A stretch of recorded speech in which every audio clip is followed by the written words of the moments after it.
Breaking news, Russia warship has just landed Iran.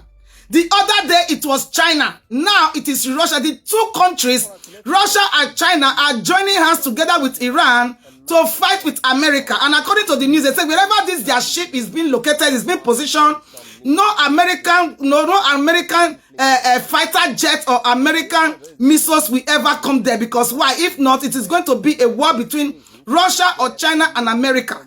This is a strategy of Iran to protect its territory. That is why he invited Russia and China to join him to fight this war. Before we continue, let's listen to the breaking news. Let's listen to it.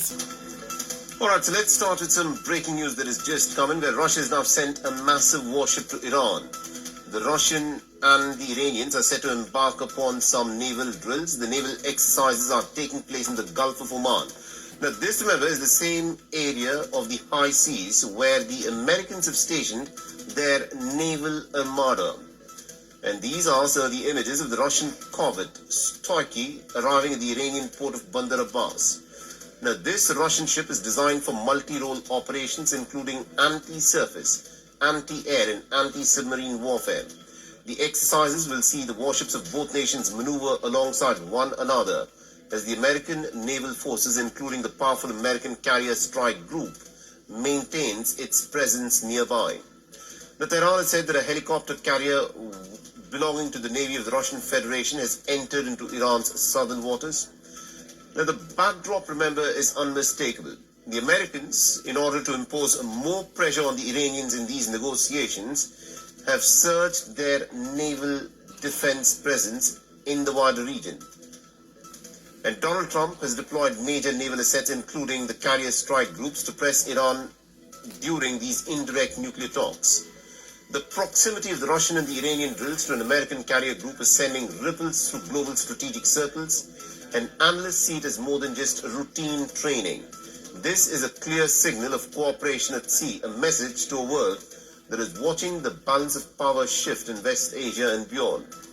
Now, the atmosphere in the region has shifted from tension to a hair-trigger alert by embedding Russian assets into the Iranian defense perimeter. Moscow is also creating a strategic shield of sorts. It complicates any potential American strike plan, forcing the American commanders to consider the catastrophic risk of hitting a Russian hull. Remember, Moscow has repeatedly released statements urging Washington to engage in dialogue and not to stage any attacks on Iran. So this, of course, is a...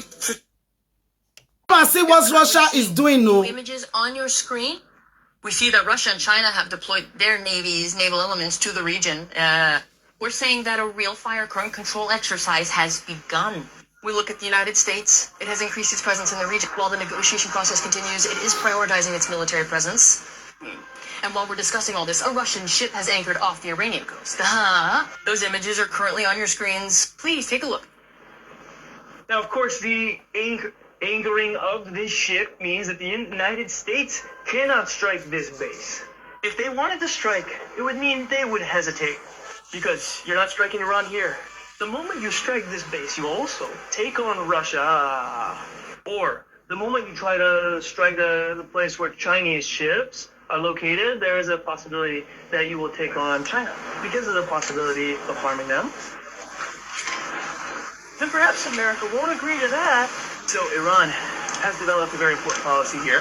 It has taken a very important step by bringing the navies of these two countries into the Strait of Hormuz and anchoring them in their own naval bases. They are essentially trying to create a protective shield against American attacks, because that's in the nature of it.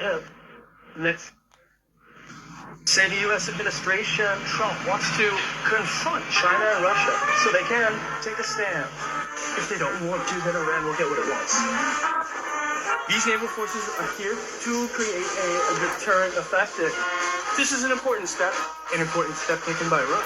How it will be reflected at the negotiating table or on the ground remains to be seen, but it's possible to say this clearly, in my opinion, that Iran and America want to reach an agreement on minimum issues at the negotiating table. They are looking for a way out, which they call an honorable way out. How this will happen, we have to wait and see, but perhaps it's possible within the framework of these fundamental issues. I mentioned earlier, under the guise of a win-win approach, isn't it? But there's also this. The U.S. has deployed 33% of its Navy to the region. It has spent so much money. If it doesn't achieve anything in return, neither financially nor politically, then Trump's situation in domestic politics will become more difficult. Now, considering all possibilities, Trump might attack Iran. If he attacks Iran, let's say he doesn't hit the ports, but attacks Iranian territory, then if Iranian missiles hit one of the U.S. ships, negative consequences will fall on Trump. Because the United States hasn't suffered a single hit on a U.S. ship in its military interventions in world politics for a long time, I think the negative consequences in this situation will also fall on Trump. Fall on Trump? Mr. Yeshukush, what do you say? Now, images of the Russian ship being welcomed in Iran are also appearing on screens. Well, that's an important step. How will this affect the negotiating table in the field? Of course, a potential failure in Iran today would mean Trump's biggest defeat in the midterm elections. Now, the Iranian regime is very different, Ms. Borsak. It's not Venezuela, it's not Afghanistan, it's not Iraq.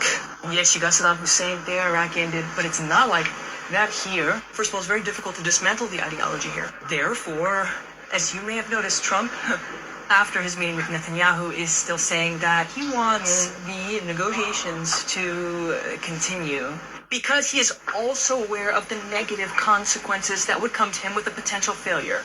Now, it's not just from a security perspective. Of course, there is also a strategy on the U.S. side. If the oil shipment to China through the Strait of Freedom is interrupted, the goal is to put pressure on Iran, both economically and in terms of security. But in the end, of course, we hope that both sides will leave the table with an agreement where they find common ground through negotiations. That's our hope. Of course, we are following. Do you see what is happening? Iran is using strategy to invite Russia and China to occupy some part of the sea. You understand? So that if America is striking, they cannot strike that very part. Because if they strike that very part, meaning they are fighting with either Russia, or if they strike the other part, they are fighting with China. America has their strategy. It will shock all of them. What will happen for this war? Because Iran is really ready. I can see that Iran is not ready to back down. And they are not ready to negotiate with America. But what is going to befall them, we shall see.